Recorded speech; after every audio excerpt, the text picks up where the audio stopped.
Hello, welcome to my channel. Today I'm looking at an unidentified female who was found April 13th, 1946 in Oak Grove, Oregon.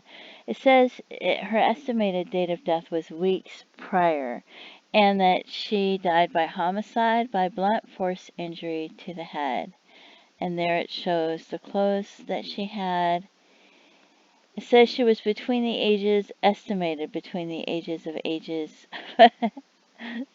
between 30 and 59 years old, estimated to be 5'2" to 5'4". Her weight was estimated to be 115 to 125 pounds. Brown or graying hair in curlers and pins, unknown. Her upper teeth were false, but 8 lower teeth had fillings. Brown slacks, dark blue sweater, long underclothing, black dress, material, and top coat. In the early morning hours of April 13th, 1946, 3 fishermen found the victim's fully clothed torso floating in the Williamette River. Her head, arms, and legs were sawn off. It appears that the person responsible had a knowledge of anatomy, as the cuts were neatly done. The body was then wrapped in feed sacks tied with a telephone cord and weighted down with window sash weights. On April 14, 1946, her arms and legs were located in the river by 5 boatmen approximately 6 miles from where the torso was found. Some of the men remember seeing the sack in the river at least 30 days earlier. On October 13, 1946, her head was recovered from the Williamette River in the Oak Grove area. A suspect has never been identified. And I'm guessing maybe she wasn't ever reported missing, whoever she was, if her husband had done it. So I went to search and I tried to do from 1944 to 1947 in case somebody reported her missing late. And I tried to go by her height and her weight, and I'm wondering if I shouldn't have done the height further instead of just the 5'2" to 5'4". We have this woman who went missing in 1944, which is 2 years earlier, so it's probably not her, but it says she went missing June 1st, 1944. She was 31 years old, 5 foot tall to 5 foot 5, 120 to 144 pounds. Bertha Beatrice McGarry was born in Texas in 1913. In 1931, she married and her name became Bertha Beatrice Dyer. She gave birth to 5 children. In 1942, she divorced and reportedly moved to Arizona. There, she possibly remarried to a man with the last name Smith. In 1944, she wrote a letter to family saying she was returning to Texas, and that was it. She was never seen or heard from again. So, and she had brown hair, and I guess they don't know what color her eyes were. So, and here's a photo of her. And we have this lady who went missing May 20th of 1946. She was reported missing. So, from Ogden, Utah, she was 26 years old, 5'3" and 97 pounds, it says. It says on 5/20/1946, which means that could not be her either. Frances Taylor Shirtlet Sessions, her son, and her nephew were visiting Frances' father, who was farming in the 100 block above Harrison in Ogden, Utah. Approximately 2 p.m., Frances and the 2 boys went on a hike straight east from the farm to Bear Cave. As they were hiking, they got into loose shell and began sliding. Frances, who was sliding herself, tried to grab the boys but was unable, and the boys fell over some cliffs. Frances was able to carry her son down the mountain, but he died while she was carrying him. The other boy was able to walk part of the way down, where he was picked up by Frances. Her nephew was taken to the hospital and survived. At 4 p.m., 2 hours after her 6-year-old passed, Frances disappeared from her parents' home. A missing person report was made reporting she left her father's home in Ogden. The Ogden police investigators pursued numerous leads across the United States, But Frances was never located and remains a missing person. She had strawberry blonde hair, and it says gray eyes. Was last seen in dark gray slacks, blue blouse, and blue and brown shoes. And here's a photo of her. And then we have this one, Thelma Jean Cobb, female. She went missing January 1st, 1946, from Indiana, which is a long ways away. 29 years old, 5'2" to 5'5", 115 to 130 pounds. Thelma was last seen in 1946 when she went to visit her father and stepmother between, I don't know how to pronounce that, but it was just in Indiana, traveling by bus, and I don't know where she was coming from to go there.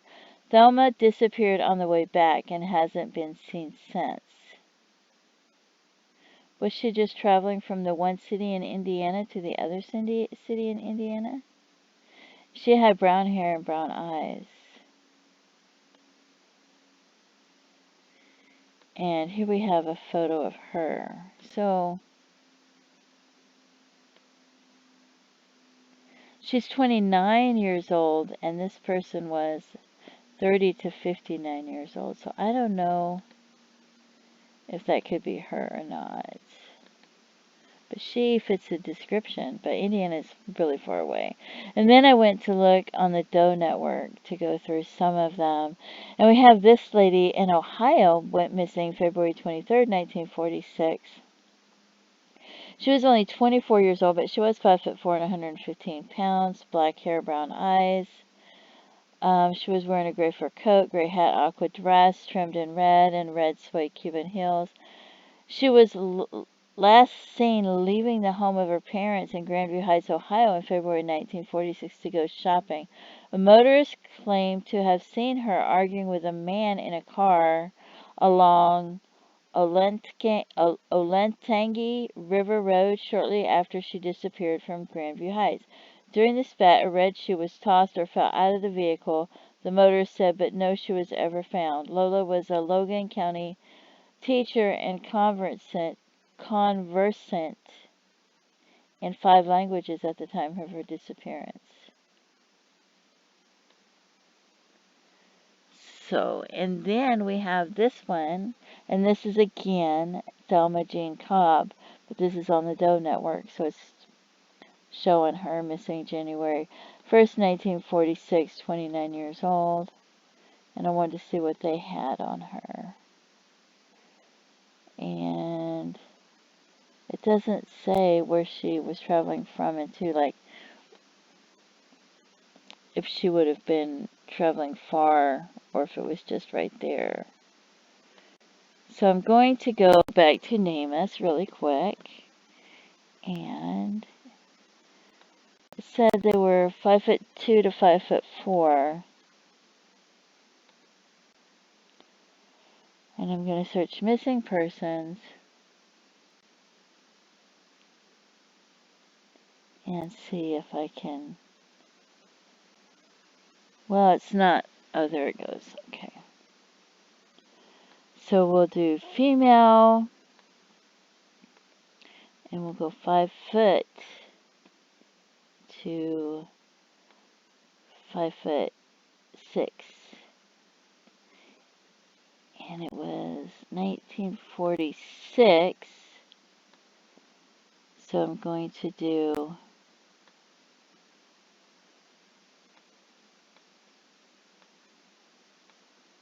1945 to 1947. And this we have 7 of them. So let's see. We have someone in Ohio. How old did they say she was? 30 to 59. We have this one in Ohio. 14 years old is too young. We've already looked at that one. We've looked at this one.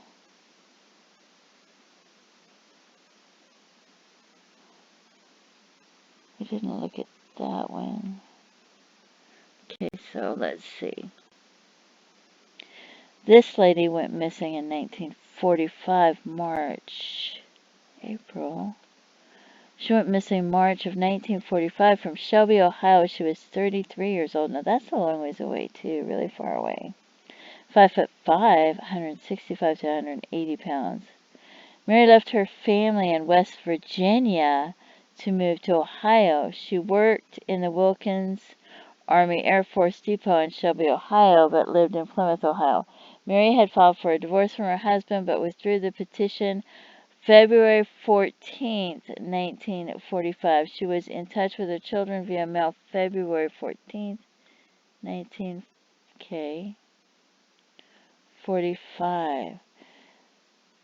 She was in contact with her children via mail, but all contact stopped abruptly.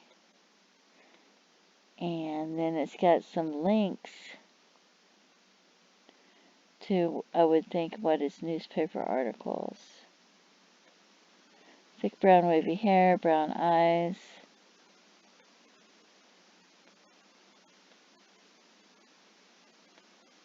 So there's some photos of her. I'm just going to pick one. Oh, wow. And so I don't know if it could possibly be her or not, because it seems like it's awful far away, but you never know. I just thought I'd check and see if if there was anybody that fit that description. She's only 18 years old, so I don't think it could possibly be her at all. And she went missing in Vermont.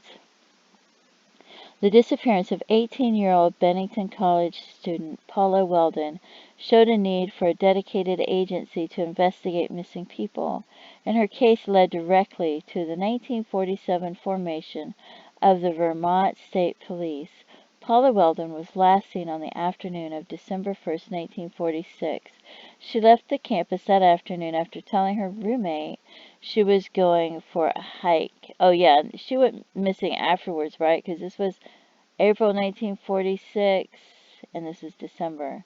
She was last seen on the afternoon of December 1st, 1946. She left the campus that afternoon after telling her roommate she was going for a hike. Several hikers reported seeing her on the long trail just off Route 9 near Glastonbury Mountain. She was reported missing by a roommate the following morning after she did not return to campus. An extensive search of the area did not show any signs of Weldon. Investigators from New York, Massachusetts, and Connecticut assisted in the investigation. Due to limited police services in Vermont at the time, numerous theories were investigated, but no conclusive outcome was ever determined. So they never found out what happened to her. She had strawberry blonde hair and blue eyes. And it talks about what she was wearing. It even gives her shoe size, which were a 6.5 or a 7, which now, so, that's very seldom that you find the size of their clothes or their shoes with a missing person case. Usually you only get the information with a Jane Doe. And I'm just going to pick a photo of her. Anyway, so there's some missing people around that time frame to look at. So anyway, we don't know who this unidentified female is. We don't even know if she was ever reported missing. Anyway, that's what I was looking at today, and I hope you enjoyed that video. Please feel free to leave comments, and thank you for tuning in. Have a great day. Bye-bye.